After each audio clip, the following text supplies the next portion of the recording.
Tu, porém, vai até o fim, porque descansará e te levantará na tua herança no fim dos dias. Quem pode dizer amém? Amém. Os que podem tomar assento. Só vou recapitular esse versículo porque é muito preponderante, é muito amplo, é muito revelador, é muito forte. Tu, porém, vai até o fim, porque descansará e te levantará na tua herança no fim dos dias.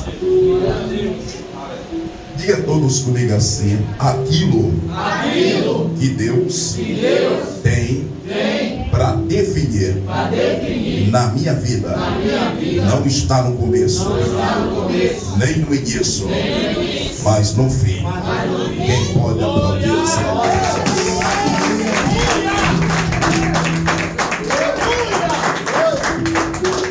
O que Deus tem para definir na minha vida, na tua vida, não está no começo, nem no início, mas no fim. A nossa limitação, o Senhor Deus, Ele sabe.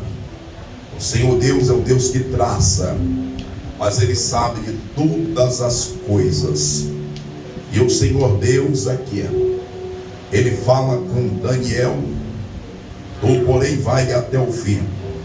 E a revelação, ela é progressiva. Não estava limitado somente para o profeta Daniel, mas ele, sendo um arauto, portador das revelações, o homem de tamanha envergadura espiritual, que recebeu o mesmo oráculos e que não se limitava a descortinar verdade absoluta da palavra de Deus. Meus amados queridos irmãos, em concordância com esta descrição que se encontra em apreço, haja vista que o livro do profeta Daniel, partindo do contexto, está vinculado com a Babilônia. Quem foi Daniel? Qual a sua origem? A sua biografia? Como nós lemos, partindo do contexto em relação do seu chamado, da sua vocação, houve um período que é conhecido um tempo de declínio espiritual, um tempo de ausência de sensibilidade espiritual. Quando o Senhor Deus, Ele viu que o reino do sul, Judá, como a sua capital, Jerusalém, infelizmente, na verdade, caiu na apostasia, no sincretismo religioso. E nesse contexto, os irmãos onde convê que o Senhor Deus é um Deus que sempre levanta profeta, aleluia, predestinado para que possa denunciar e também protestar contra o pecado. Entre os profetas do Antigo Testamento, havia um profeta conhecido como Jeremias, que teve um ministério de aproximadamente 40 anos. Jeremias era conhecido como profeta do palácio, mas também do calabouço. E ele, o qual tem liberado as tuas profecias em relação à iminência da ira de Deus. E se o povo não viesse a se converter dos seus maus caminhos, e que se o povo não viesse, na verdade, reconciliar, e que se o povo não viesse ouvir a mensagem profética, o Senhor Deus, Ele ia manifestar a sua ira.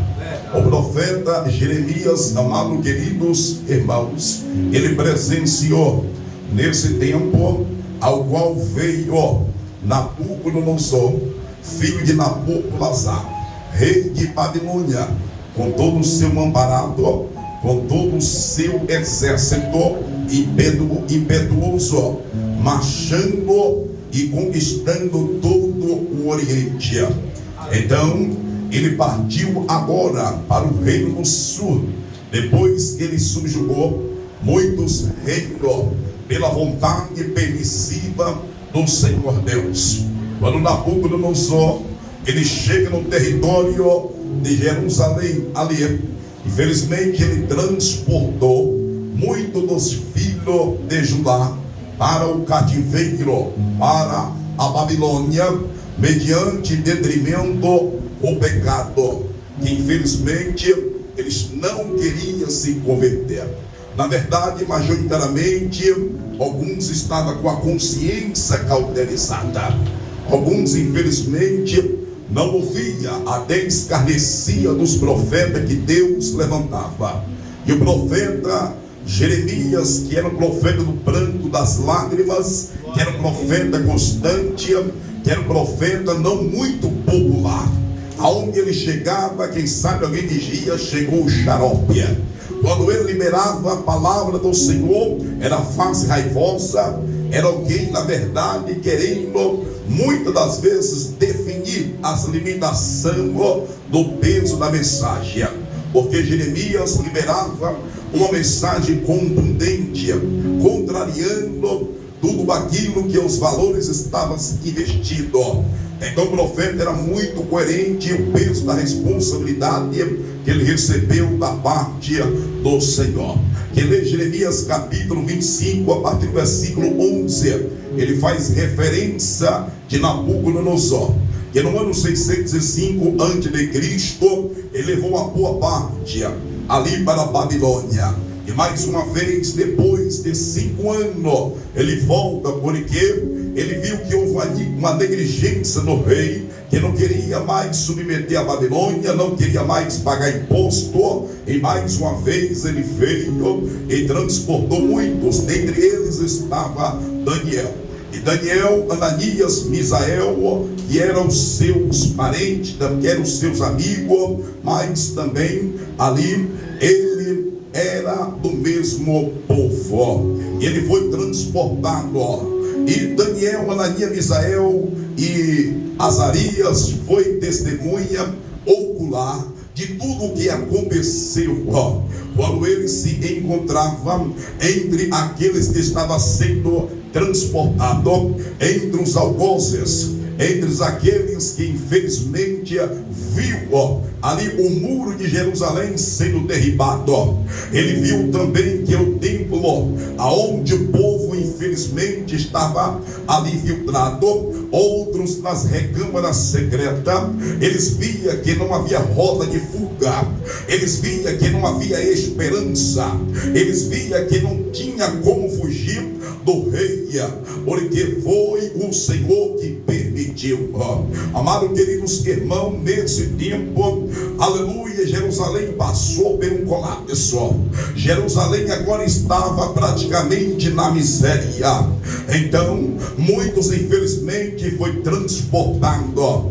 E Daniel, que era da classe nobre, que também estava entre os cativos, como diz o salmista no Salmo 137, junto ao rio de Babilônia nos assentando, num salgueiro que está diante dela penduramos as nossas harpas. Aquele que nos levava cativo nos pedia uma canção. Mas como entoaremos o cântico do Senhor em terras estranhas, se eu me esquecer de ti, ó Jerusalém?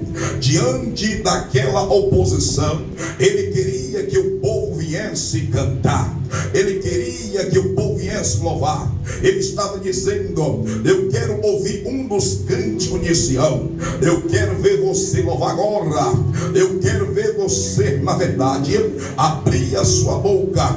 Mas como louvar em meio a um sofrimento?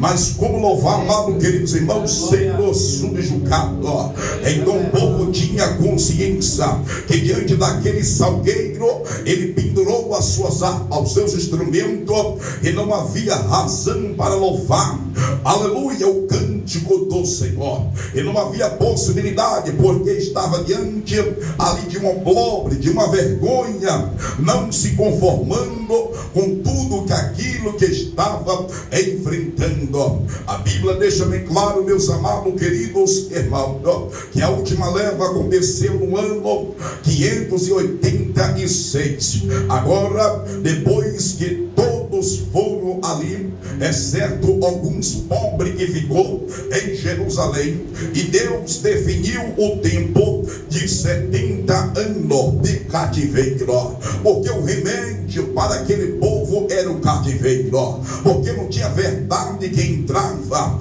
Quando você vê alguém passando pelo processo, quando você vê alguém